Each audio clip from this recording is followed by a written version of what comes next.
hard time and face the continued water restrictions, it's important to keep in mind that according to the Georgia Environmental Facilities Authority, we could save at least 58 million gallons of water a day just by implementing minimal energy conservation efforts. It takes a lot of water, folks, to run the power plants in our state. Conservation has a cumulative effect by helping our environment and our economy. It helps our environment by reducing the amount of greenhouse gases that are produced by burning fossil fuels, especially coal. And as I said, reducing overall energy demand results in positive, tangible impacts on our environment and our economy. And it may mitigate the need to build new power plants, which are extremely expensive. Reducing energy usage can also help us reduce our bills. Ladies and gentlemen, Georgia Power filed its most recent fuel case on February 29th. The company is seeking an increase of $222 million in rates to recover its increased cost for fuel, primarily from coal used in generating the electricity. Georgia law requires the Commission to hear the fuel case and decide the request within 90 days. We are scheduled to hear the case at the end of this month. Georgia law allows Georgia Power to recover on a dollar-per-dollar basis all fuel costs that are prudently incurred. The company is not allowed to earn a profit on their fuel expenses. The last fuel cost rate increase was $372 million, which was in January of 2007. So as the hot weather approaches, it's not only a good time to think about conserving water, but also conserving electricity for the good of our environment, but also for the good of our pocketbooks. Another way to diminish the need for new fossil fuel or nuclear plants is to use green power. I'm sorry, are we running out of time? Ronnie took all of my time this morning. That's all right. I'll wrap it up here in just a second. I would encourage everyone to support green power because it is something that is produced in an environmentally friendly manner, and I've been a strong advocate for that because as a Georgia native, I'm very concerned about protecting and preserving our state's precious natural resources. Speaking of green power, one of the best resources is solar power. The sunshine can help us produce clean energy, and I believe that sunshine is important in our government functions as well. Ronnie touched on transparency a little bit earlier, and I would like to share with you before we leave the room today about my ex parte proposal because, ladies and gentlemen, it was a huge step forward for our state and for Georgia's Public Service Commission. I mentioned earlier that the Public Service Commission hears and decides cases that are worth literally billions of dollars to Georgia ratepayers. We make decisions that are critical to meeting the future energy needs of the people of Georgia. When the Commission hears a rate case, we have a formal proceeding, just like in a courtroom, where sworn testimony is taken, witnesses are subject to cross-examination, and evidence is introduced. It's essential that the Commission's process be open and transparent and that decisions be made based on the evidence in the record. Decisions should not be made based on behind closed-door lobbying. It is vital that everyone have confidence in the processes and procedures that the Commission uses to reach its decisions.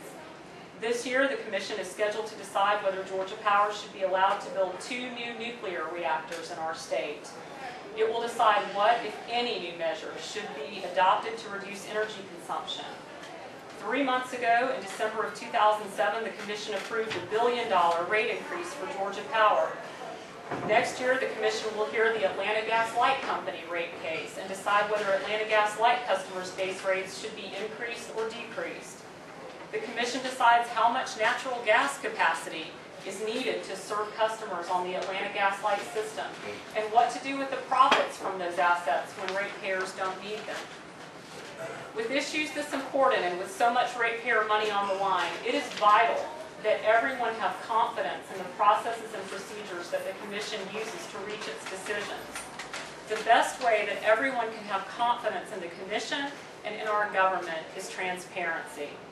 Transparency means open hearings, where the public has an opportunity to hear what commissioners are being told. It means that all of the parties have the opportunity to respond to and rebut any evidence presented to commissioners. It means that ex parte communications are prohibited. Until the ex parte rule was adopted, and let me explain what ex parte means. An ex parte communication is a private conversation with one of the commissioners and a party without everyone else being present. Until the ex parte rule was adopted, there were no restrictions on backroom deal making or ex parte communications at the commission. Even in the middle of a $1 billion rate case, the lawyers, the lobbyists, and those with a financial interest in the outcome of the case were free to privately discuss the case with a commissioner outside the presence of other parties, the public, and the press. This was true in spite of the fact that Georgia law gives all parties the right to respond to arguments, to cross-examine witnesses, impeach witnesses, rebut what they have to say. But that right is worthless. It's worthless if a decision ultimately is going to be made based on a conversation held behind closed doors. How do you respond to an argument if you don't even know that it was made? How do you rebut facts if you don't know what they are? And how do you cross-examine a witness that you never get to see? To address this problem, I propose to my fellow commissioners that they adopt a rule guaranteeing the public and the parties that the commission's process will be open and transparent. It wasn't an easy task. I propose that the decision should be based solely on the evidence in the record rather than on private conversations. The rule requires that all communications between a party to a case and a commissioner be made in an open manner that allows all other parties the opportunity to respond to it. Nothing will expose tainted evidence and bad arguments quicker than the light of day. And that is why virtually every other state in the country, with the exception of Louisiana at this point, has an ex parte rule. As Supreme Court Justice Louis Brandeis said, sunshine is the best disinfectant. Some have argued in the past that such a rule would bar average citizens from communicating with their commissioners. Well, that's just a bunch of hooey. It does not do that. This rule in no way limits communication with the general public. Some have argued that such a rule would prevent parties from providing information to the commissioners to decide the case properly. To the contrary, the rule expressly provides that any party can provide any information to commissioners. It just simply must be done in an open and above-board manner.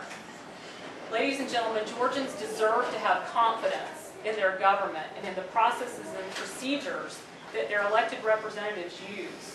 Whispers and closed doors cannot give us that.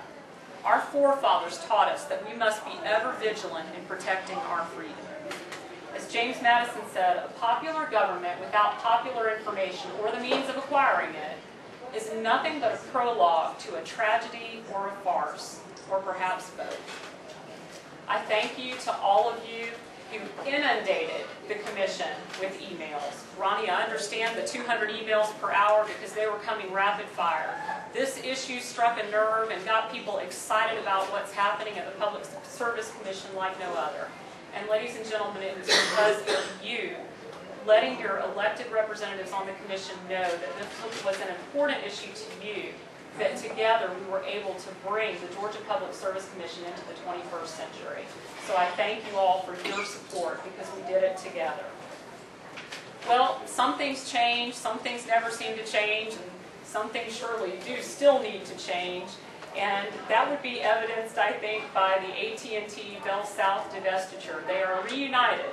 The Department of Justice approved their, I think in 1984, as you all will remember, Ma Bell and AT&T were split up. Well, now they're reunited, and it feels so good. There are some things that may be benefits of this merger, and some things that may be a downside, and only time will tell. I'm hoping that some of the pros of this merger will be increased competition for cable, standalone DSL, and improved wireless reliability. And some of the cons may be higher prices for local service and less choice of providers.